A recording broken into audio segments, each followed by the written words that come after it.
All right, boys and girls, this week starts off our novel study. A novel is just a fancy word for book, a chapter book. And so our novel study is going to be over the book Holes. Many of you may have read it or seen the movie. It is one of my absolute favorites. As you see here, it has won a gold award. All right, let's get started. There was no lake at Camp Green Lake. There was once a very large lake here, the largest lake in Texas. That was over 100 years ago. Now it was just a dry, flat wasteland. There used to be a town of Green Lake as well. The town shriveled up and dried along with the lake and the people who lived there. During the summer, the daytime temperatures hovered over around 95 degrees in the shade, if you can find any shade. There's not much shade in the big dry lake. The only trees are 2 old oaks on the eastern edge of the lake. A hammock is stretched between the 2 trees and a log cabin stands behind that. The campers are forbidden to lie in the hammock. It belongs to the warden. The warden owns the shade. Out of the lake, rattlesnakes and scorpions find shade under rocks and in the holes dug by the campers.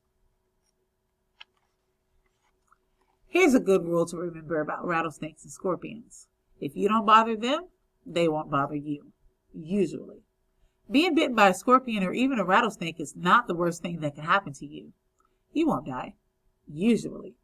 Sometimes a camper will try to be bitten by a scorpion or even a small rattlesnake.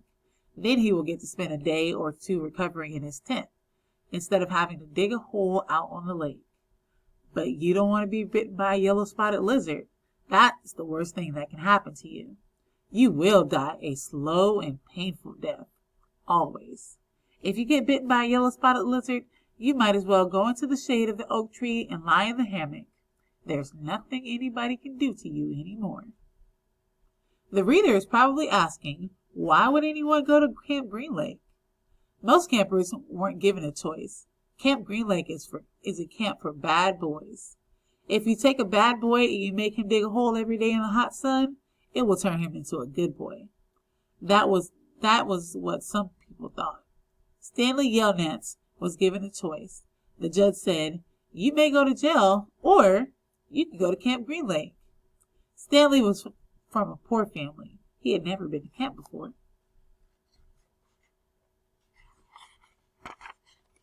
Chapter 3. Stanley Yelnats was the only passenger on the bus, not counting the driver or the guard. The guard sat next to the driver with his seat turned around facing Stanley. A rifle lay across his lap. Stanley was sitting about 10 rows back, handcuffed to his armrest. His backpack lay on the seat next to him. It contained his toothbrush, toothpaste, and a box of stationery his mother had given him. He promised to write a letter at least once a week. He looked out the window, although there wasn't much to see, mostly fields of hay and cotton. He was on a long bus ride to nowhere. The bus wasn't air-conditioned, and the hot, heavy air was almost as stifling as the handcuffs. Stanley and his parents had tried to pretend that he was just going away to camp for a while, just like rich kids do. When Stanley was younger, he used to play with stuffed animals, pretend the animals were at camp. Camp Fun and Games, he called it. Sometimes he'd have them play soccer with a marble. Other times they'd run an obstacle course or go bungee jumping off a table, tied to broken rubber bands. Now Stanley tried to pretend he was going to Camp Fun and Games. Maybe he'd make some friends, he thought. At least he'd get to swim in the lake. He didn't have any friends at home. He was overweight, and the kids at his middle school often teased him about his size. Even his teachers sometimes made cruel comments without realizing it. On his last day of school, his math teacher, Mrs. Bell, taught ratios. As an example, she chose the heaviest kid in the class and the lightest kid in the class, and had them weigh themselves. Stanley weighed 3 times as much as the other boy. Mrs. Bell wrote the ratio on the board, 3-to-1, unaware of how much embarrassment she had caused both of them. Stanley was arrested later that day. He looked at the guard, who sat slumped in his seat, and wondered if he had fallen asleep. The guard was wearing sunglasses so Stanley couldn't see his eyes. Stanley was not a bad kid. He was innocent of the crime which he was convicted. He'd just been in the wrong place at the wrong time. It was all because of his no good, dirty, rotten, pig-stealing great-great-grandfather. He smiled. It was a family joke. Whenever anything went wrong, they always blamed Stanley's no good, dirty, rotten, pig-stealing great-great-grandfather. Supposedly, he had a great-great-grandfather who had stolen a pig from a one-legged gypsy, and she had put a curse on him and all of his descendants. Stanley and his parents didn't believe in curses, of course, but whenever anything went wrong, it felt good to be able to blame someone. Things went wrong a lot. They always seemed to be in the wrong place at the wrong time. He looked out the window at the vast emptiness. He watched the rise and the fall of a telephone wire. In his mind, he could hear his father's gruff voice softly singing to him. If only the woodpecker sighed, the bark on the tree was just a little bit softer. While the wolf waits below, hungry and lonely, he cries to the moon. If only. It was a song his father used to sing to him. The melody was sweet and sad, but Stanley's favorite part was when his father would howl the word moon. The bus hit a small bump, and the guard sat up, instantly alert. Stanley's father was an inventor. To be a successful inventor, you need 3 things: intelligence, perseverance, and just a little bit of luck. Stanley's father was smart and had a lot of perseverance. Once he started a project, he would work on it for years, often going days without sleep. He just never had any luck. Every time an experiment failed, Stanley could hear him cursing his dirty, rotten, pig-stealing great-great-grandfather. Stanley's father was also named Stanley Yelnats. Stanley's father's full name was Stanley Yelnats III. Our Stanley is Stanley Yelnats IV. Everyone in his family had always liked the fact that Stanley Yelnats was spelled the same frontward and backward, so they kept naming their son Stanley. Stanley was an only child, as was every other Stanley Yelnats before him. All of them had something else in common. Despite their awful luck, they always remained hopeful. As Stanley's father liked to say, I learned from failure. But perhaps that was part of the curse as well. If Stanley and his father weren't always hopeful, then it wouldn't hurt so much every time their hopes were crushed. Not every Stanley Yelnats has been a failure, Stanley's mother often pointed out.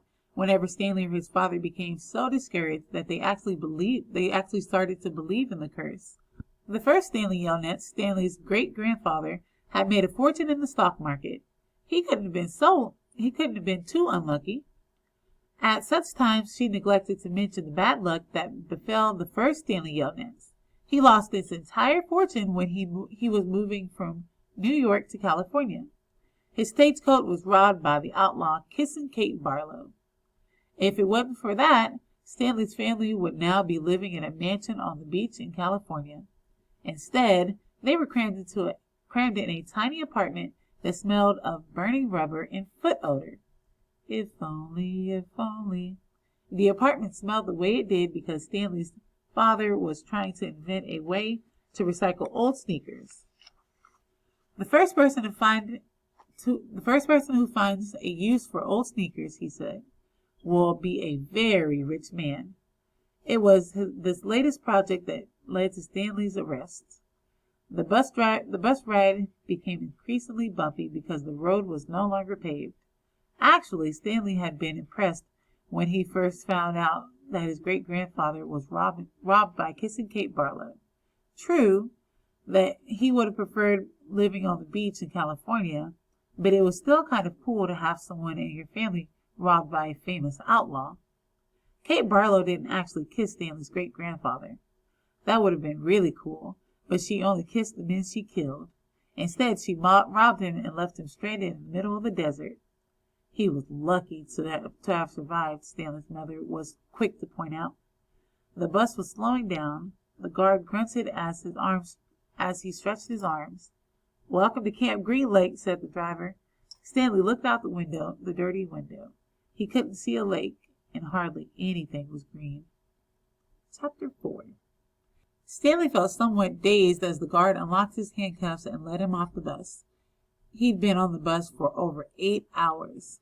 Be careful, the bus driver said as Stanley walked down the steps. Stanley wasn't sure if the bus driver meant for him to be careful going down the steps, or if he was telling him to be careful at Camp Green Lake. "Thanks for the ride," he said. His mouth was dry and his throat hurt. He stepped into the hard, dry dirt. There was a band of sweat around his wrist where the handcuffs had been. The land was barren and desolate. He could see a few run-down buildings and some tents. Farther away, there was a cabin beneath 2 tall trees. Those 2 trees were the only plant life that he could see. There weren't even weeds. The guard led Stanley to a small building. A sign on front said, "You are entering Camp Green Lake Juvenile Correction Facility."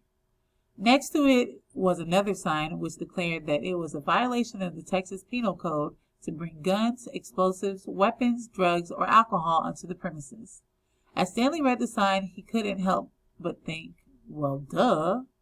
The guard led Stanley into the building, where he felt the welcome relief of air conditioning. A man was sitting with his feet up on a desk. He turned his head to Stanley and the guard entered, but otherwise didn't move.